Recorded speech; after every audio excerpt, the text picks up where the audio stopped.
let's get to our topics for today. Liam McNeeley is the guy I want to lead with. Presumed Indiana commit, but you can't say that when the other guy that's still in the picture is Bill Self. As we know, we've said it thousands of times. That's the one man you don't want to see in a head-to-head recruiting battle. Liam McNeeley was supposed to visit Texas. He has canceled his Texas visit. He is supposedly deciding between Indiana and Kansas. He recently just had an official visit to Indiana. All the picks came out. Indiana did a great job from everything that I've heard. They crushed this 100 out of 100 and have put themselves in the best possible position to get Liam McNeeley. So I want to talk about McNeeley's game a little bit before we do predictions on is he going to end up at Indiana or Kansas, because he's a pretty divisive prospect from what I've seen. All the national guys love him. Recruiting analysts are very high on this kid, consider him a blue chip, 5-star type. Then there's some people in our circles who watch his game, Big Ten type people, who don't come away blown away. Like you hear 5-star blue chip might come to the Big Ten. That's pretty rare, one. And two, you kind of expect to be blown away visually off just eye test stuff on their game. I don't get that from Liam McNeeley. So we posed this to our Discord. We're like, anybody have a strong feel either way on this guy?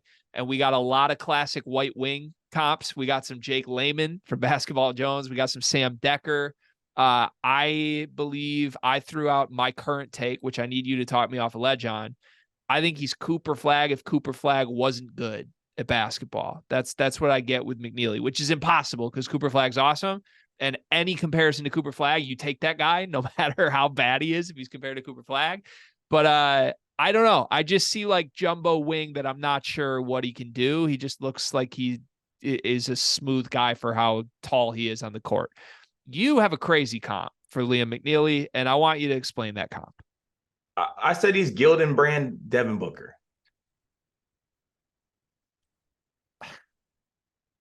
Okay, but hear me out here, because all the guys that this is kind of where this stemmed from, because this was a Discord conversation. Everyone that came out, they're naming like Jake Layman. Jake Layman's like 6'8", okay, like 6'9", bouncy wing. I'm pretty sure Jake Layman's 6'8". Please check me on that. I thought he was like 6'10", to be honest with you. Okay, he might. That's what I'm saying. He might be even taller than that. Cooper Flagg, 6'8", 6'9". Who was the other one that was said? Sam Decker. Sam Decker is probably what, 6'7", 6'8"? Like he's up there too. McNeeley is like 6'5", actually 6'5". It might not actually be 6'5". Around the what? He's 6'7". No, McNeeley is listed at 6'7" on 24/7. McNeely's 6'5". That's just Carter Elliott's evaluation. He's 2 inches shorter than they say. This comes from Carter Elliott __ rankings, 5-star, whatever you want to call it. He's 6'5". Are you saying you are an expert in guys who are listed at 6'7" that are actually 6'5"? Yes, I am. From speaking from personal experience, I am. Okay. But what I'm saying is, hear me out on this. I think that he doesn't pop off the page athletically. Devin Booker coming into Kentucky did not pop off the page athletically. He also wasn't, a guy who was like, when they get here, he's going to get to the NBA. I don't think McNeeley is going to be the guy that had the Devin Booker type impact as far as like him getting to the school and just blowing up and being a lottery pick. But I think that they're both knockdown shooters. They both play the game extremely smart and the right way. And I think what McNeeley lacks, obviously, is Booker's more isolation scoring prowess. Like Booker has a crazy bag. I don't know if McNeeley has any type of bag, honestly, at this point, but he knows what gets to his spots. He's an absolute knockdown shooter. He's not like a great defender, but he's a willing defender. So if you get willing defender from a 5-star kid, you'll love that and you'll work with that. And also McNeeley, looking at Indiana, he's probably a kid that's like, I'm a 5-star kid, but I'm not really getting the hype that other kids are necessarily getting. He probably wants to play in the NBA. He might look at Indiana and be like, Jalen Hood-Schifino was a borderline 5-star guy that no one was really talking about on NBA draft boards until he went to Indiana, and then he went in the first round. Like, that's something that Indiana probably could lean into. So I think that McNeeley is going to be a really, really, really good college basketball player, and it hurts me and pains me that he's going to be in the Big Ten, because I think he's going to bust a lot of asses in the Big Ten for years. I'm not sure how long he's going to be there, but as long as he's there, He's going to give a lot of guys problems in the Big Ten. And a plea to you, Bill Self, do your thing, man. Please, just do it. So I'm gonna say you're putting the Carter crystal ball on McNeeley to Indiana. Yeah, I do like 90-10 to Indiana, but you should be scared of that 10 if that 10 is Bill Self. Yeah, if it's 10, but Bill Self's involved, it's 40. It's like grading on the curve. Yeah, that's the Bill Self inflation rate. I'll call it what I think it is. I'll be pointed on this. He's going to Indiana. That is my belief. I don't feel nervous about this at all, other than it is Bill Self. But sometimes you got to separate, like all signs point to Indiana here. I think that's what's happening. I also think McNeeley is an all-timer on paper Candy Stripes guy. You know, I'm a big Candy Stripes guy. This guy was like handcrafted in a lab to look good in Candy Stripes. I think this is a huge ad. I really do, because he is a multi-year guy, in my opinion, and he's about as good as you can possibly be to still be a multi-year guy. Now, we could be wrong. He could step foot in Bloomington and do what a lot of Indiana freshmen have done and have really productive freshman seasons, and all of a sudden there's opportunities on the table. But I don't think they should expect that. In fact, I think there's a world where he's even more than a 2-year guy here. And that's an incredibly valuable thing for a program like Indiana to have, because I think they've gotten bit a little bit by early departures that may or may not have been in the projections. So is there a world where he's Tyler Hero? And I know that's the lazy white 6'5" guard comparison, but is there a world where he is? I think you are comparing him to guys that are just a lot more perimeter, like quick, than I view McNeeley. We can debate his height if we want. I view this guy as like a true forward.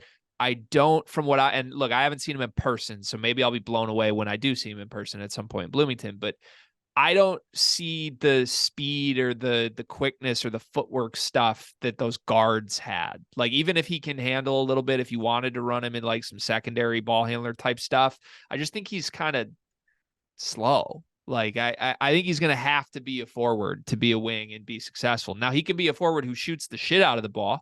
I think that's what Indiana's getting here. Okay, I will say this. He's got a burner. He has a burner.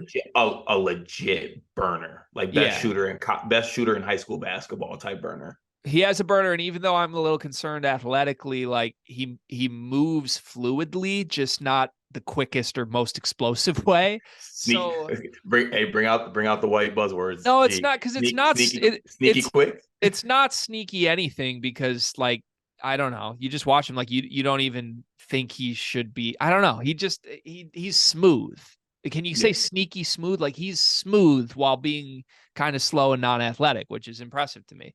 But I think this is a pivotal one for Indiana, because all of a sudden you have a core that I think you project forward with for the first time since you had Trace Jackson Davis. And this season, there's a lot of, like, people are high on Indiana. Some people are low on Indiana. I'm on the low side. I don't know how many of these guys are going to be there a year from now. Like, is Mbako in Bloomington 2 years from now? Is Kalel Ware there 2 years from now? You would think Malik Renault is. Xavier Johnson's not going to be. It's kind of this transitional period where no matter how good or bad they are this year, it's going to look a lot different in 2 seasons. And I think McNeeley can be the foundation of the next era of Indiana basketball. He's a guy recruits that are prestigious are going to want to come play with. He's a guy that if he's super good, maybe you only get 1 year, but he might be super good and you get 4 years. That really is on the table here. And look, if you can go head to head with Bill Self, I don't think it's crazy to say this, Carr. I think this would be the biggest recruiting win a Big Ten team has had in 10 years. Like, go back to when Indiana got Cody Zeller. Mm-hmm. I think that's how far you have to go back for a recruiting win this big. But even so, this is more of a bigger win because Cody Zeller was an Indiana kid. Mm-hmm. Liam McNeeley's not an Indiana kid. He's from Texas. He was long believed to be a Texas lean, actually. That was initially who he was going to, and Indiana was able to assert themselves into the recruitment pretty early. But they really have no ties to McNeeley, not locally or area-wise. The only tie is really the Montverde pipeline that they've had success in getting Montverde players. But yeah, it'd be a massive recruit. And anytime you can put the sentence "I beat out Kansas" in recruiting, you feel really, really good about yourself, no matter what the circumstances. You got to feel good about yourself. And as an Indiana fan, and I hope Indiana fans see this because they always say we talk so bad about them, but when some good's going on, this is what we say. If I'm an Indiana fan, I'm looking to next year too. I mean, obviously you don't want to skip on what you had this year, but you give me a lineup of, let's say Ware leaves after this year, goes to the draft. Give me Renault at the 5. Give me Mbako at the 4. McNeeley at the 3. Maybe you get Trey Galloway back as for like a super senior COVID year at the 2, or somebody else you get maybe in the transfer portal, and then maybe they land Boogie Fland, like I think pretty sure the number 1 point guard in the country that they're in on, and they've been in on very hard. That I'm in on Indiana. Like that lineup is fire. It's a top 5 team in the country. Yeah. If that is Indiana's team a season from now, that's a top 5 team in the country. And that totally changes how I view Mike Woodson, by the way. If he can convince Mbako to stay. See, I don't know if that necessarily changes my Mike Woodson narrative, because my narrative is, can he do stuff with the pieces? I never doubted he could get pieces. It's just, does he know how to, not put the square piece, not put the end piece of the puzzle in the wrong spot? Okay.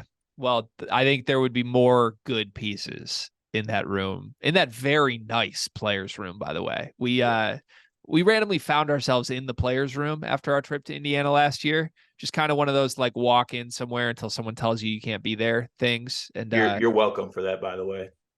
That was you that led us there? No, but my ability to look like a Trace Jackson Davis relative definitely got us to stay.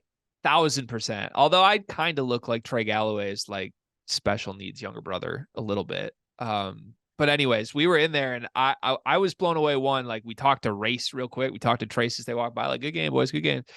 Ben Higgins was in the room and I was stunned. This is the second Bachelor reference in this episode, but my God, I am a Ben Higgins fan and he's an Indiana basketball fan. And I just couldn't muster up the courage to go say hello. Can I get one last Bachelor question before we move on to our next topic? Please, please. Are you going to be in on the Golden Bachelor? I'm going to give it a watch. I wouldn't say I'm excited. I'm out on the Bachelor franchise right now as a whole. I've taken a 2-year sabbatical. You can only take so much of the same thing over and over again. I think every good Bachelor fan needs to watch like 2 seasons, then take 2 seasons off, then go back to it for 2 seasons. So that's currently where I'm at. I am open to getting back involved, and maybe it is the Golden Bachelor that gets me involved. I tried to convince my mother-in-law to go on that, by the way. That would have been great. I think she would have been cast immediately, not to get weird, but like the woman works out more than any human on the planet. And like, she has a story to her. She could make it work. All right, we got to change topics before this. I don't. You're uncomfortable? Yes. Why are we uncomfortable? Come on, like she'd be a great target for. Okay, let's move on. A great target.